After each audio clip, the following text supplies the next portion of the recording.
we're grateful that all of you are here. A number of you have been present for earlier lectures today, and so you've had an opportunity to meet and listen to this evening's speaker. And for others of you, this is your first opportunity. You are participating in the first annual Wendell and Betty Broom Colloquium. I was sort of hoping that the Brooms might be here. They're okay, wearing the Chicago, is that a Chicago Cubs? What is that? Well-timed entrance. It was well-timed. This is Wendell Broom, and for many of the students who are currently here, you may not know the kind of legacy that Wendell has left.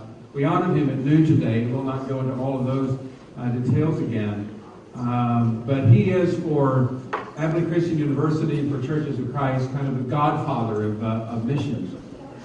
He is responsible himself for literally thousands of church plants and tens of thousands of individuals in Western Africa who are Christian today because of Wendell's and Betty's commitment, but also the kinds of things that he's done at this university that have made mission such a prominent part of who we are. And so we're grateful for their work and their legacy, and these lectures now and in the years to come will honor them. So it's not a bad thing. I think if all of us would express our appreciation again.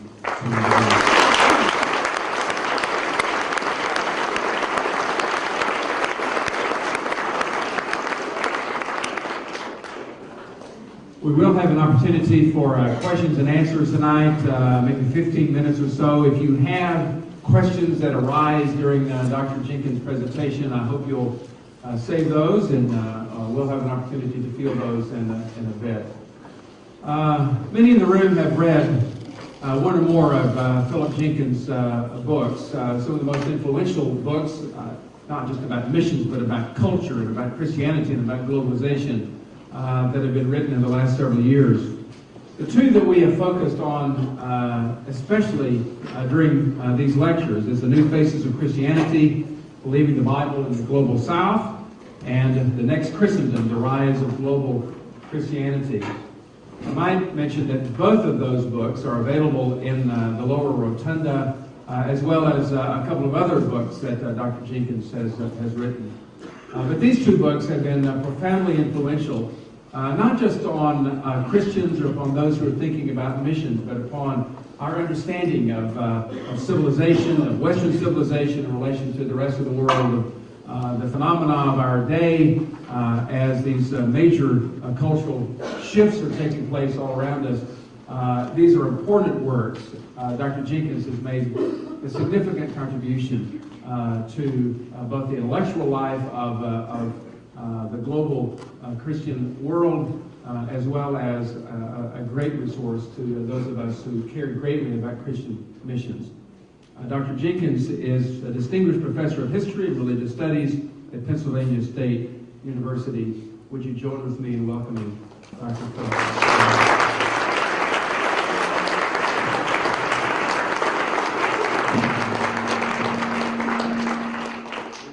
I don't think I was responsible for that, but we'll find out. Good evening. It's a huge pleasure to be here. My theme tonight is about belief and believing the Bible. I'm getting a huge amount of feedback on this microphone. I don't know if anyone can help me with that. Anyway, what does it mean when we say we believe something, like we believe the Bible? There's a famous story about two men arguing about infant baptism, and one says, "So you believe in this?" And the man says, "Believe in it? I've seen it done." So belief can take many different forms. Recently, the nature of belief has been a huge issue in some denominations, and especially if you've been following the headlines recently in the Episcopal Church and the Anglican Communion, where they've had an intense row, almost amounting to a civil war over issues of sexuality, of homosexuality. Very, very briefly, the U.S. Episcopal Church ordained an actively gay bishop. Other Anglican churches, Anglican bishops around the world said you can't do that. The Americans said, "Who are you to tell us this?" And then the good people of Africa especially told them who they were to tell them this. And they said, look, we're the Church of Nigeria. 30 years ago we had 5 million members. Now we've got 20 million. We're going to double every 25 years. You've got 2 million. We can't more than you. And recently, discussions at conventions of bishops have been very tense. And there's one famous one, this is a true story, where you had a Bible study involving an American and an African bishop. And the American bishop tried explaining his interpretation of the Bible in terms of, context and in terms of how things are relative and their ethical considerations. And the African was much more stern and literal. And finally, the African stood up and couldn't take it anymore. He said, if you don't believe this Bible, why did you bring it to us in the first place? Which is an interesting question. The reason it is so interesting is because, as I said earlier, Christian numbers are shifting. By 2025 or thereabouts, the title for the most Christian continent will be at issue between Africa and Latin America. And the world center of gravity of Christian population will be moving steadily south. As I said this morning, by 2050 or so, the proportion of the world's Christians who will be non-Latino whites will be somewhere between 1/5 and 1/6, a very small minority. Of course, one of the problems is still most of the power and the wealth probably will still be in the global north. So it matters what the newer churches, southern churches, actually believe. And this is a nightmare for many northern liberals. And it's almost as if we have a culture clash over belief. To give you an idea of the type of debate, the Nigerians issued a statement about the U.S. Episcopal Church which said, and I paraphrase very slightly, when a cancerous lump has defied all treatment, the time has come for it to be excised from the body. That's tough language. At the other side, a liberal pressure group was responding to the Nigerian church, and it said, why don't you quit monkeying around with the church and get back to the jungle you came from? I toss a coin as to which of those is the least Christian remark. I want to suggest something, though, which might be a different approach. When you look at the more literal, more conservative interpretations of the Bible that you see in the Global South, you have to understand there are very good reasons for this, and there are reasons from which we can learn, whatever your views on that particular issue. Why do African churches, why do Asian churches generally have a more conservative reading of Scripture? And what I'm going to suggest is that the Bible corresponds to social, cultural, political values which make sense in contemporary Africa, contemporary China, contemporary India, in ways that they cannot do in the contemporary West. When you read a book and it describes a world like yours, you're more likely to treat it as credible and worthy of respect. For example, if you go online and you look at the debate over homosexuality, you'll soon find the reference to the book of Leviticus prohibiting homosexuality. And the response to this is, well, look, Leviticus was written for an absolutely strange, alien world, a world of nomadic tribes. It's many of the rules there are describing an alien world. For example, Leviticus says homosexuality is wrong. It also says that you can own slaves from neighboring nations. Why can't I own Canadians? The response to this is that if you read a book like Leviticus, if you read much of the Old Testament in an African context, then the main problem is not taking it seriously, taking it as something that is worthy of respect, but actually being told that it is less important than the New Testament. And there are a number of areas like this where a southern reading of the Bible, southern in the sense of Africa, Asia, Latin America, is likely to read these kind of readings. Let me give you some examples. Suppose we look at the issue of the Old Testament. For many Americans, the Old Testament, as I say, is like an alien world. Let me give you a quote from a woman called Maripoane Masenia, who is a South African theologian, and I emphasize, a feminist, a liberal. And she says this: if any African, she says, finds it difficult to feel at home with the Old Testament, they really need to examine themselves to see if they might not have lost their Africanness in some way. Could a remark like that possibly be made about Europeans and Europeanness, Americans and Americanness? I don't think so. What is it that gives the Old Testament this appeal? Think of contemporary Africa. Most Africans obviously do not live in a world which is where they practice nomadism, where they practice polygamy, where necessarily they practice blood sacrifice. But they do know about societies where such things happen. Maybe they are only a generation or two removed from a society like this. When you read the Old Testament, when you read things about a nomadic society, when you read about blood sacrifice, this is a society that perhaps your grandparents knew. You wouldn't have to go far out of the city to see things like this. They're describing our world. There's a West African theologian called Kwame Bediako, and he was writing a commentary about the letters of Paul. And he focused on one, which was the letter to the Hebrews, and he said, this is our epistle. This is Africa's epistle. And at first sight, that sounds absolutely bizarre. What is it about the letter to the Hebrews? The letter to the Hebrews is about sacrifice. It's about temple ritual. It's about living in a society where blood and blood sacrifice are a fundamental reality of life. And it's in conveying the lesson that, yes, this is true, but Jesus is the sacrifice that ends all sacrifices. A very important idea to try and convey. I'll give you a golden rule for looking at books of the Bible in an African context.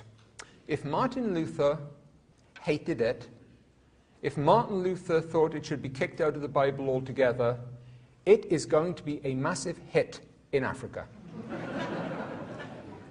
Luther had an unerring aim for choosing these books. And there were three main ones. One is Hebrews. The other one he hated was Revelation. He really did not think it belonged in the Bible. Revelation, again, is a book which is immensely popular in Africa in many ways. I'll describe some of the reasons for that. But what is Revelation about? Revelation is so focused around African symbols.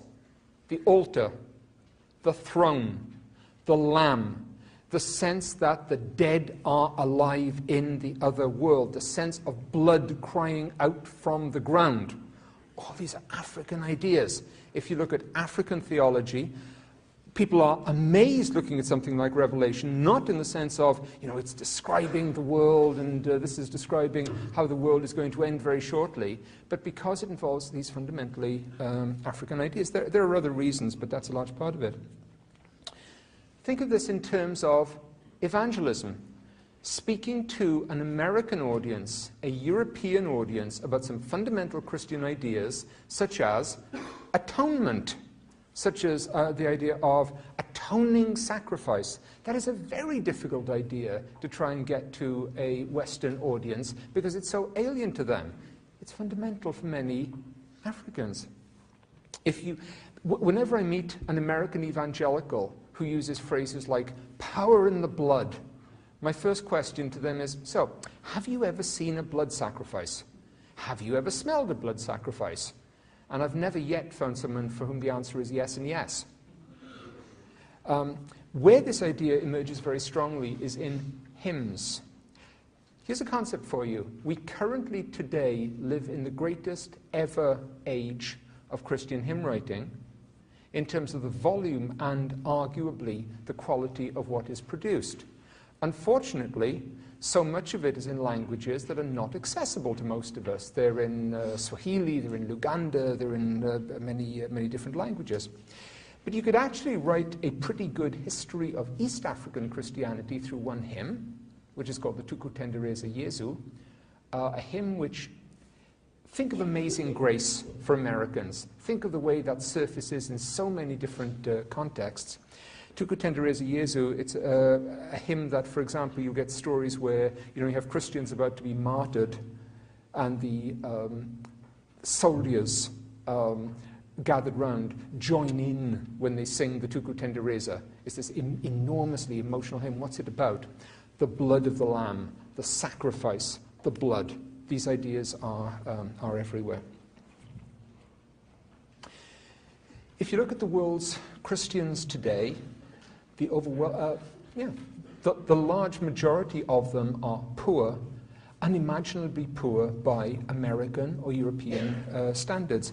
If you look at the world's poorest people, maybe the 1.5 billion of the very poorest people in the world, a large majority of those are Christian, not Muslim, not Hindu. In large parts of the world, the experience of poverty allows people to understand and appreciate the Bible as a book that describes their realities. And I can give you many examples of this, but just one from an author called Francisco Goldman, who's describing Guatemala. And he talks about visiting Guatemala, and he says, Guatemala certainly feels biblical. Sheep, swine, donkeys, serpents, these are everywhere, as are centurions, all manner of wandering false prophets, Pharisees, lepers, and whores. The poor, rural, mainly Mayan landscape has an aura of the miraculous. It is the perfect backdrop for religious parables about fields barren and fertile, fruits and harvests, hunger and plenty. When most of us read the parables, when most of us read the Gospels, we are dropped into this village and small town life of the first century, where the number one concern in life is, of course, food, a society that's very difficult for the rest of us to understand.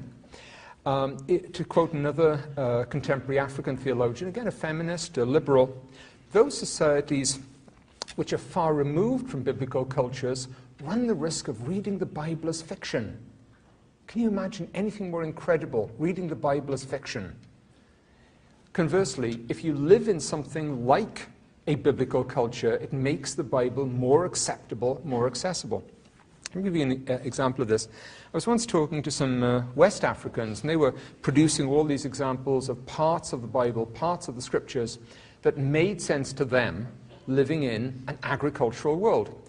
And so they would talk about, the parable of the sower and so on, but then they became very emotional and they said, oh, but of course, the one which really carries all the weight is Psalm 126. And so I spent 30 seconds pretending I knew what they were talking about. And then they explained. Psalm 126 includes lines that you know. You probably don't know the number. There's a passage which goes like this. The sower goes out into the fields, sowing the seed in tears, but will come back again bearing sheaves in joy. Okay, the sower sows in tears and reaps and brings home the sheaves in joy. Well, we can understand why a farmer would bring home sheaves with joy. But why would they sow in tears? Well, my friend said, it's obvious, a phrase I hate.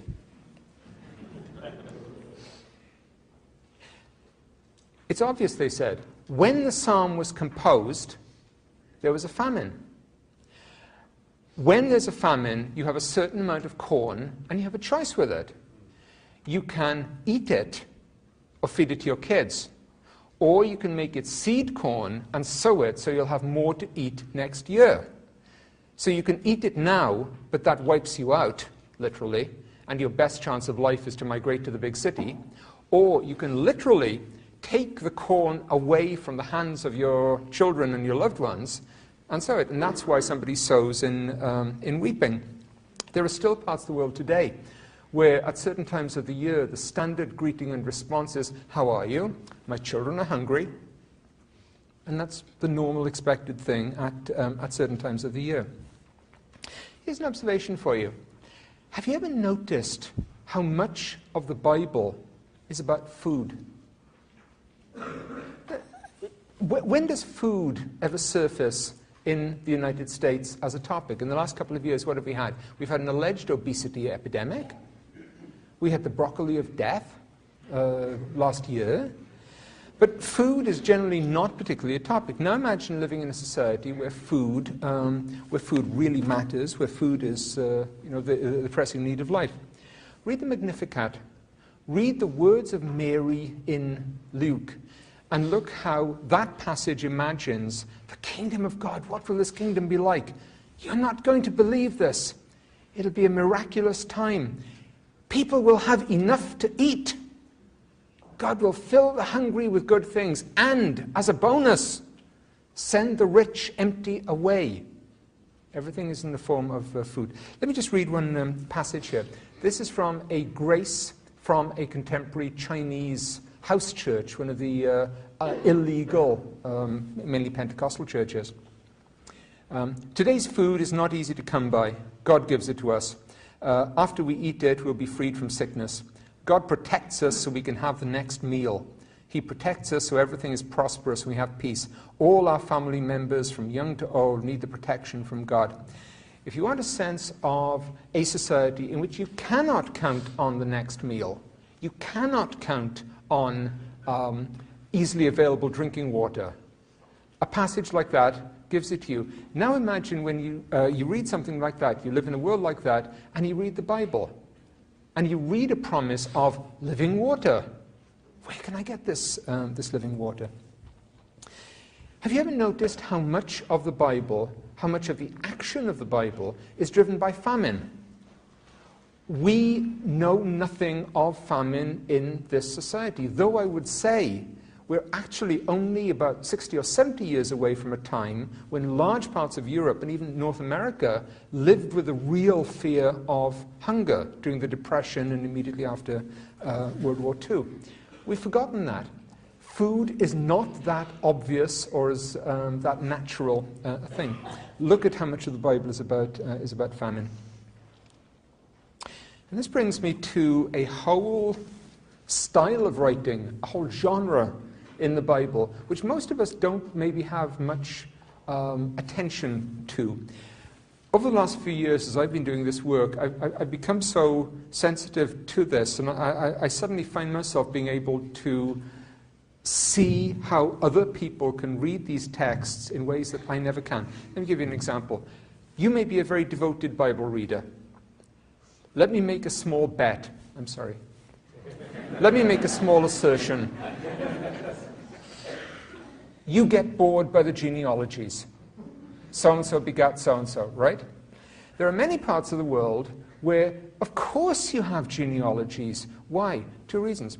Firstly, why should you believe what anyone says unless you know where they come from and who they are? But also, I've actually seen people read the genealogies and become weepy because they know from this that God's Scripture shows how God is concerned and knows exactly how everyone fits. God knows who everyone is. There's another whole genre which maybe we don't pay as much attention to in Western societies and advanced societies, and that's what's called wisdom literature.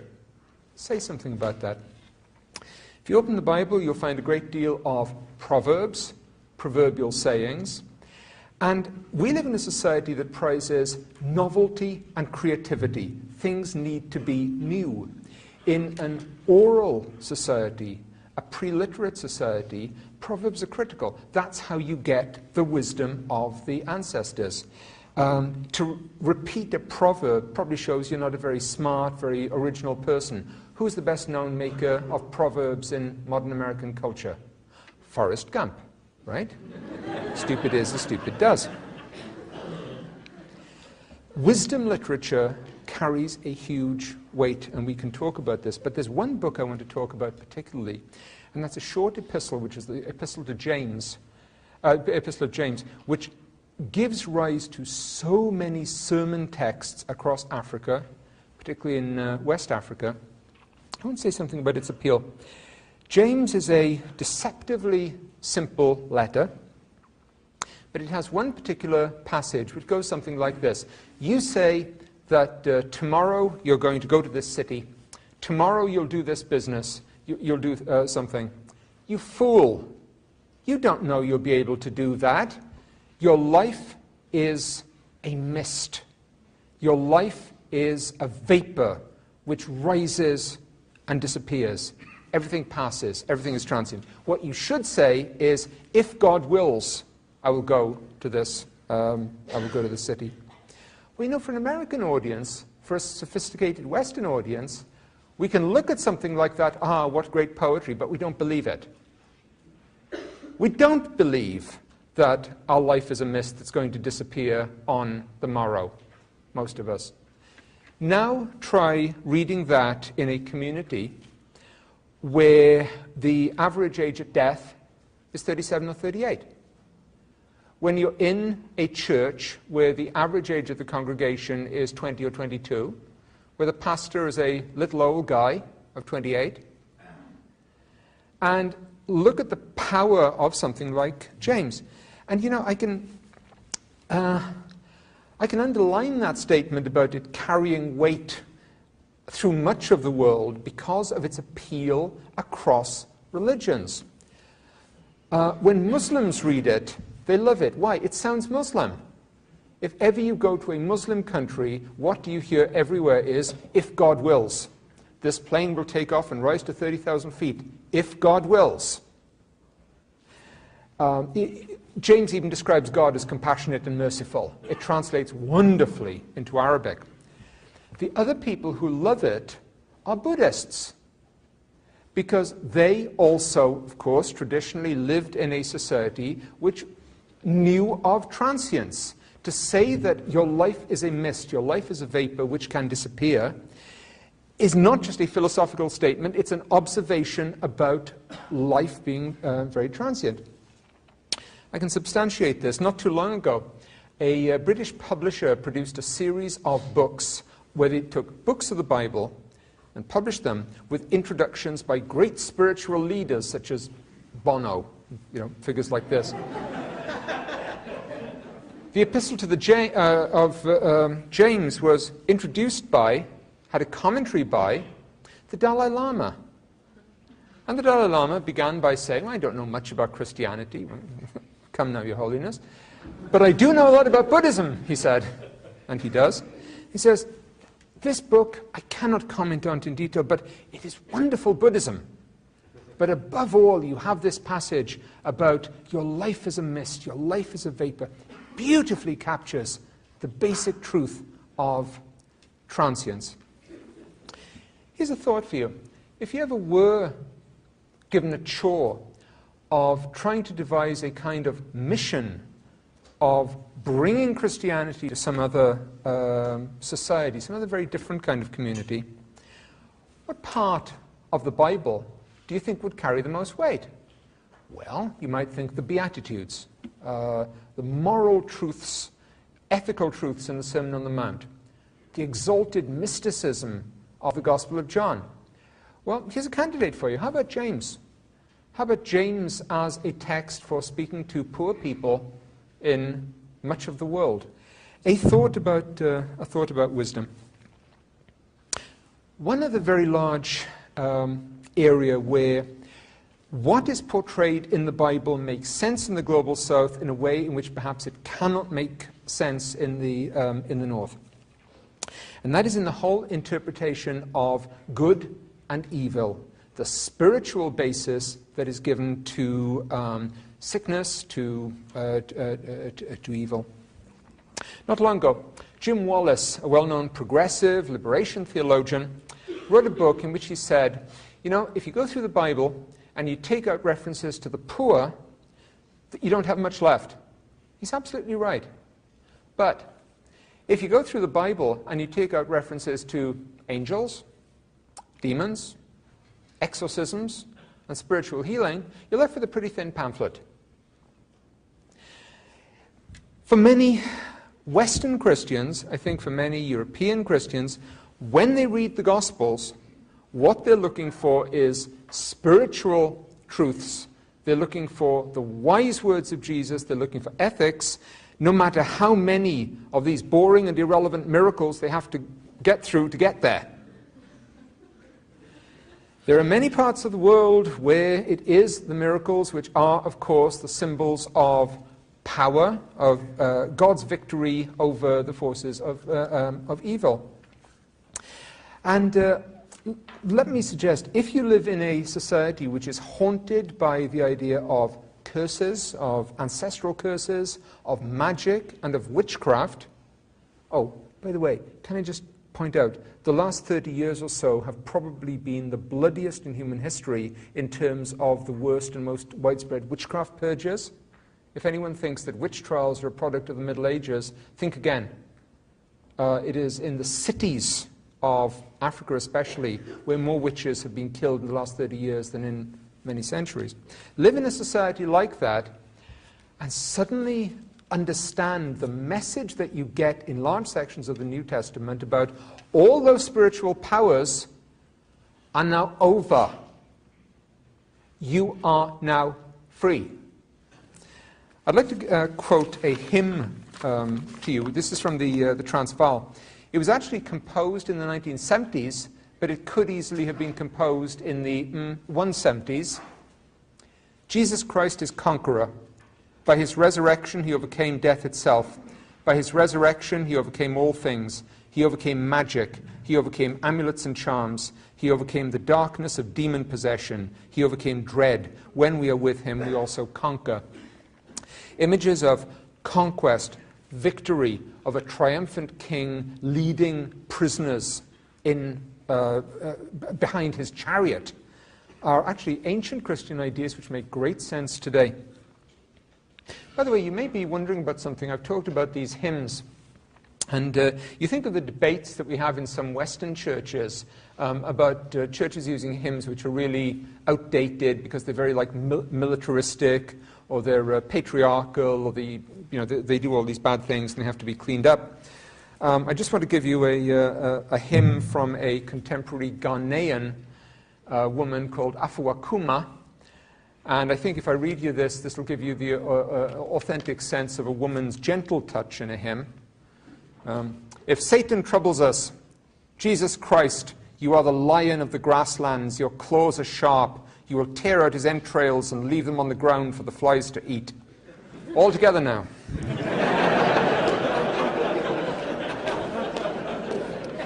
Demonology is thus credible for African and Asian churches in a way that it is not for Westerners. Here's an example. If you look in the Old Testament, you'll find countless references to idols, high places, pagan temples. What happens if you go to an American church or European church and somebody preaches on this? Well, we read about idols. We all have idols, idols of power and fame and wealth. If you go to an African church, they talk about idols. They talk about pagan gods. They talk about, as in one case in Nigeria 2 years ago, supposedly in one of the most Christian parts of the country, where a pagan shrine really had been carrying out large numbers of human sacrifices. When they talk about bloodshed and paganism, they mean it. Doesn't it make that then much easier to see what is said in the Bible as a portrait of contemporary reality, and therefore you become much more prone to accept the moral prescriptions that go with this. This is actually brought home to me a couple of years ago. I was talking to a clergyman, an American clergyman of the Seventh-day Adventist Church. If you know anything about it, a very sort of respectable, conservative, evangelical church, and the man very much fitted that mold. And he was talking about making a trip to South Africa and visiting an Adventist congregation. If you ever go to an African church, the first thing that will strike you is the amazing number of people trying to squeeze into a very small property. An area which, in the West might fit 100 people, and there are 800 people trying to get in. Literally. I'm not kidding. And the man arrived at this church, and the worshippers were initially very surprised to see him, because this was, frankly, an area which was said to be very dangerous for white people. And but they were very hospitable, and they said, so, why are you here, sir? He said, I'm a clergyman from the United States. Oh, you're a clergyman. Are you a pastor? You're an ordained pastor. Oh, this is wonderful. Everyone's very pleased. And the word goes up to the platform And the minister holding the service said, "Oh, my friends, I have wonderful news.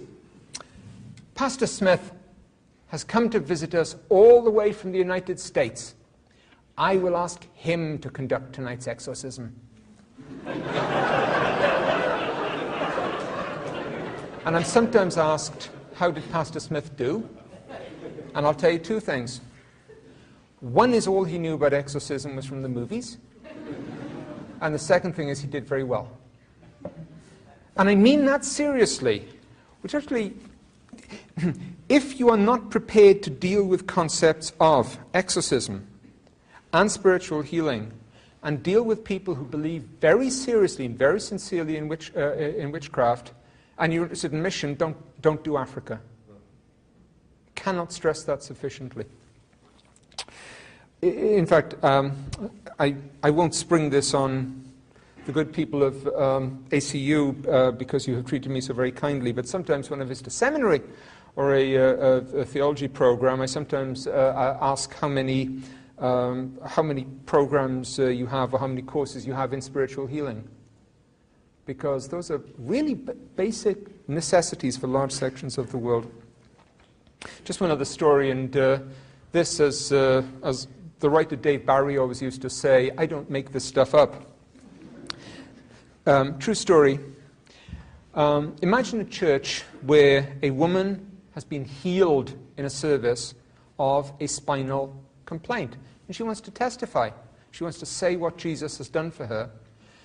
And think of a group like this, and someone else stands up and wants to testify. Someone else stands up and wants to testify. And gradually it gets completely out of control. And the deacon, wanting to end the service before next week, then says, all right, everyone's set. If you've been healed of this sort of complaint, raise your hands. 14, 15, down. This sort of complaint. Raise your. But what sort of church was this? Well, it was a Roman Catholic church, of course. And the miracle occurred during the exposition of the Blessed Sacrament. The other thing which you have to know when you are looking at ideas like this is these are not the preserve of weird independent churches. They're not the preserve of Pentecostal churches. They are cross-denominational. As I was saying, if you ask a Nigerian Anglican, for example, you try and pin them down to, quote, our labels. Are you evangelical? Are you Catholic? Are you charismatic? The answer is yes. Yes, I am. And they mean it. So many of our labels do not make sense. Conservative and liberal do not make sense. We are living in a different kind of world. Ideas tend to go in packages. If you tell me what you think about gun control, I will make a pretty good guess about what you think about illegal immigration and gay marriage. Okay? Ideas tend to go in packages. You cannot rely on any of those assumptions when you get to Global South churches. Are you conservative? Oh, absolutely. I believe in the literal truth of the Bible. I believe in God's revealed word. Every word of this is true. I believe in all the doctrinal truths of the church. I also believe in government intervening massively to help the poor. I believe in extensive social welfare programs and social activism and anti-poverty programs. So in other words, somebody can be socially, politically very progressive indeed, and also religiously very conservative. Here are two words that we have in the West. Liberation theology. We're all familiar with that as an idea. Liberation theology means overthrowing unjust social, political structures, maybe even to the point of revolution, always associated with the political left, right? On this side, we have deliverance, the idea of casting out evil spirits, of spiritual warfare, delivering people from their possessions, in the sense of possession by spirits. Generally speaking, in this country, liberation is on the left, deliverance is on the right. In an African church, in an Asian church, they know a basic linguistic truth. These are the same word. Any church which fails to address sins of the individual and sins of society, sins affecting the mind and the body, is failing. If there is a life verse of Africa, it is John 10:10, which is, I am come that they might have life and have it more abundantly. Life meaning life of the body, of health of the spirit, of health of the soul. Actually, trying to pin people down on the subject of literalness. Let me give you a specific example, one which drove me particularly crazy. Imagine a woman preacher in a society which has always been a very patriarchal, very repressive society, in this case in Zimbabwe, and she is preaching on what might seem the most unpromising verse in the Bible, which is, and Jesus said, go to the town, find the donkey, and untie the donkey. Women of Zimbabwe, we are that donkey. If there is a reference to untying or loosing, someone will use it to refer to untying from bonds of sin, of disease, and of possession. So, as I say, we can, when we look at the readings of the Bible in the Global South, very often we do see people using very literal readings, but where they're going with those we can't predict. If I can just quote from a scholar called Titus Pressler, who is describing Zimbabwe and the religious revival they had there over the last 30 years or so. The fruits of the religious revival in Zimbabwe are charismatic renewal, conflict with demons, and the liberation of women. I will give a prize to anyone who can produce another sentence involving conflict with demons and the liberation of women. They're two phrases which tend not to go together. What we have to do then is to look at the Bible, and I recommend this as an exercise. Look at the Bible through Southern eyes. It's an imaginative exercise, but it can be so useful in that you can discover not just whole books, whole passages, but whole genres of writing, which perhaps do not make sense otherwise, but in that context carry so much weight. Imagine the book of Ruth. What is the book of Ruth about?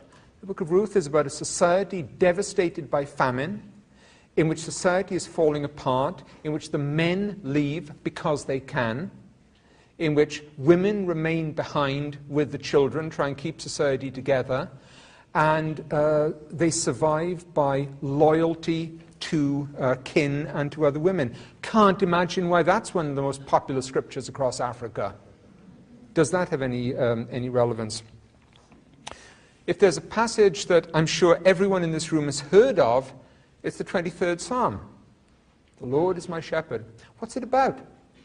Well, it's a psalm about death. It's used at funerals. In Great Britain, it's used as a wedding psalm. Don't ask. In Africa, in Asia, it's a political psalm. Imagine living in a society where your president, your ruling party, claim to be, we are the wise shepherds. We are the people who will guide you.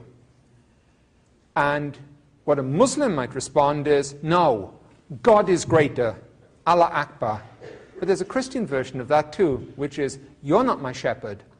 The Lord is my shepherd. Did I also mention it was used as an exorcism psalm? Exorcism, revolution, what's the difference? It's one reality. I'd like to end with an imaginative story. This is a story which did not happen, but it's just intended to represent a trend. I like to imagine that 1,000 years ago, when the great center of world Christianity is in what we would now call Syria or Iraq, all the bishops were meeting, and a visitor came from the wild and wonderful barbaric lands to the west, countries like Germany and France and Britain, and wanted to say, oh, wonderful things are happening in these new mission lands. There are great new churches, there are bishoprics, and so on. And the bishops get very excited and they say, so tell us, this is wonderful, but get to the heart of the story. This kind of Christianity that is spreading, is it the Christianity of Damascus or Antioch? Well, no, they've never heard of those places. They don't do this. Well, where do they stand on the great issues of the day, all the great heresies? Well, they've never actually heard of them. And so the assembled bishops start asking, well, is this really Christianity, or is this some kind of syncretistic thing? It's some kind of sub-Christianity. And meanwhile, Europe begins its great age of Christian history, and the Middle East begins its sharp decline. And I sometimes look at something like that when I look at debates today with a very sophisticated West, looking at the rising Christianity of Africa and Asia, and trying to apply its labels. Is this a literalist Christianity? Yes. Is it conservative? On some things, sure. But my point is, what you see above all is signs of, for better and worse, life and growth, and really it's a very exciting story, and it's one from which I think we can learn a great deal, and one in which we can maybe begin to rediscover the excitement that so many of those churches find in a text that we once thought we knew. Thank you.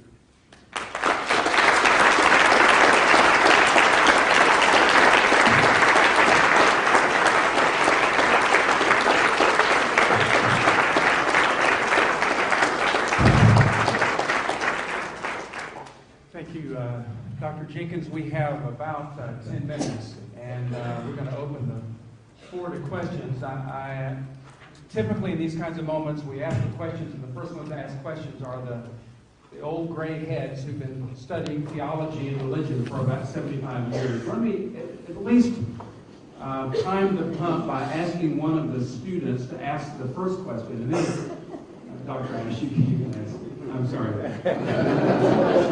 Sorry about that. You just caught my mind, my vision for a moment. Could I get one of the students, undergraduate or graduate, it doesn't matter. Nina Loshe, she's from Slovenia. Be careful of this one right there. Well, you touched on this a little bit, but I would like to ask you to speak a little bit more about it. My question is this: considering the fact that we are a nation that is far removed from the biblical culture, that we do not understand the analogies of food and starvation and suffering and famine, what is the proposal for us? What is the suggestion? How can we come? You said we can imagine the biblical stories and put ourselves in that situation, but what are more practical ideas and ways? Like, I would really honestly like to know. Okay. My first comment is one that partly it's like, I say, an imaginative exercise, because in doing this, you're not just saying, gee, that's interesting, this is the way that people are reading in Africa. Very often, it's a way of recapturing the original reading. You can actually see a whole lot of levels that you perhaps had not seen before. But you know, the book I've got coming out next is on Christianity in Europe, that other strange and dark continent. And I sometimes wonder how far many believers are from the kind of conditions I'm describing here. Let me give you an example of that. We currently today live in the great age of European pilgrimage. Now, not 30 years ago, not 500 years ago, in terms of the number of pilgrimage places, the numbers they attract, and so on.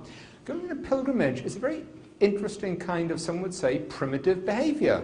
What are they going there for? If you look for the idea of going to sacred places, sacred shrines, again, that's a primitive idea. So when I look at Christianity, I suppose I see a faith with many different levels that coexist at once. Dietrich Bonhoeffer taught about the death of God, and also obtained martyrdom by trying to kill the Antichrist. So we see a strange kind of mix of rationalist and very irrational supernatural ideas existing at once. I suppose I'm asking us to pay more attention to some of the irrational and supernatural ideas. Thank you. Who else? Tony, you okay? Okay. Thank you very much. I want to give you an opportunity should you need it. I think you scared him off pretty efficiently. Right. Who else would ask a question to Dr. Jenkins? I'm interested, you said that Christianity seems to be going from the north down to the south. Mm-hmm. Well, is it going to go back from the south to the north? Or will it become obsolete in both places? And how long would that take? I love simple yes-no questions. Christianity, over the last few hundred years, has kind of migrated from the north to the global south. In our time, we're seeing a lot of movement back, and that'll have a different impact in different parts of the world. In the United States, you will see more and more global south churches existing alongside regular American churches. I mean, church structure in the United States is very strong indeed. When a church goes out of use in the United States, it reopens as what? A church, right? In Europe, I think it will be a little bit different, and I think there will be certainly some areas where Christianity almost is being reintroduced. And for example, one organization I find very interesting is the largest Christian congregation in Europe right now is in Ukraine, and of course it's Nigerian run. If you look at all the major mega churches in Europe, they tend to be African run. A man called Sunday Adelaide, who started a new church with a few members in 1992, now claims 30,000 members, including probably the next president of the Ukraine. Top 4 mega churches in London are all run by 3 Nigerians, 1 Congolese. So there is a lot of that kind of activity in Europe. Christianity seems to grow in different places in what I always think are the least expected ways. And it's very much a case of one door opens, one door closes, and another one opens.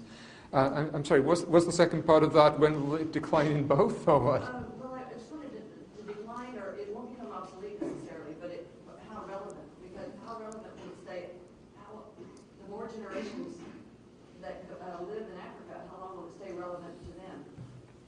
I suppose the question would be is how relevant is Christianity in the United States? I sometimes ask people, sort of historically, I challenge them to come up with a major social movement in the United States that doesn't have a very large religious element in it, and that goes right up to the 1960s and after.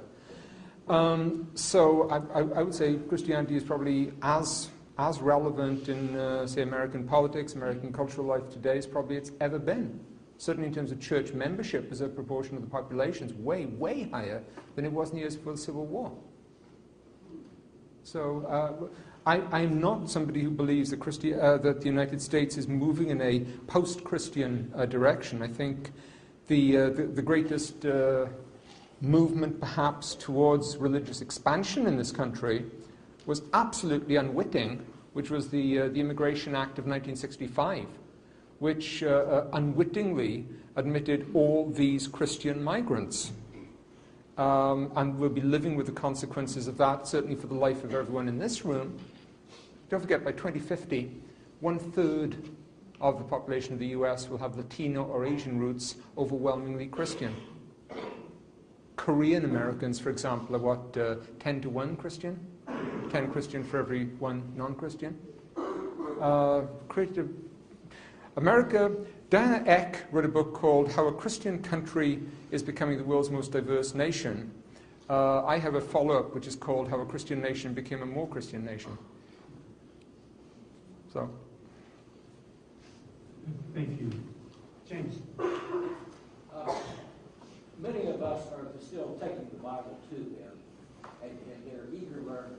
And as historians and biblical exegetes, I do this with great trepidation in West Africa, teaching them Western ways of reading texts. That's the only way I know. Sure. What kind of advice would you give in engaging that culture, and with respect it deserves?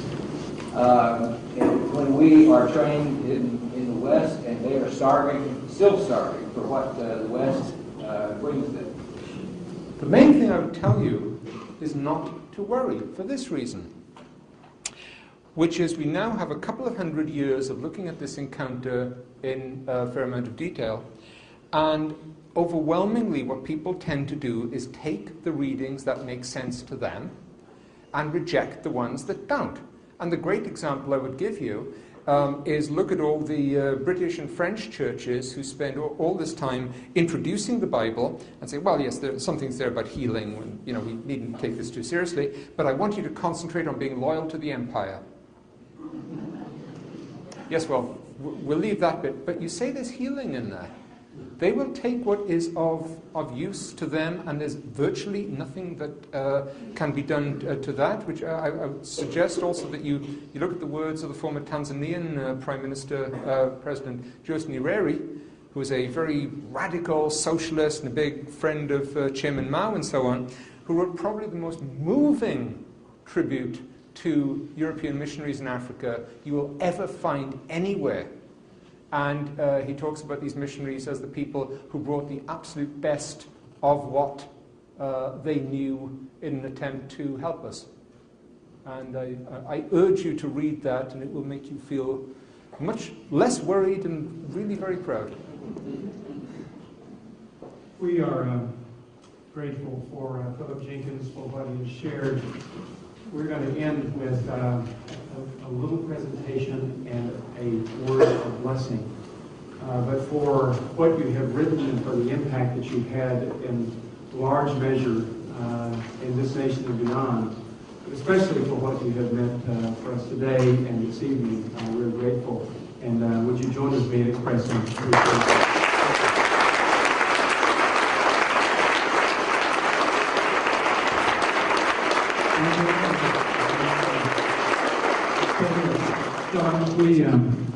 We want to leave with you a little gift.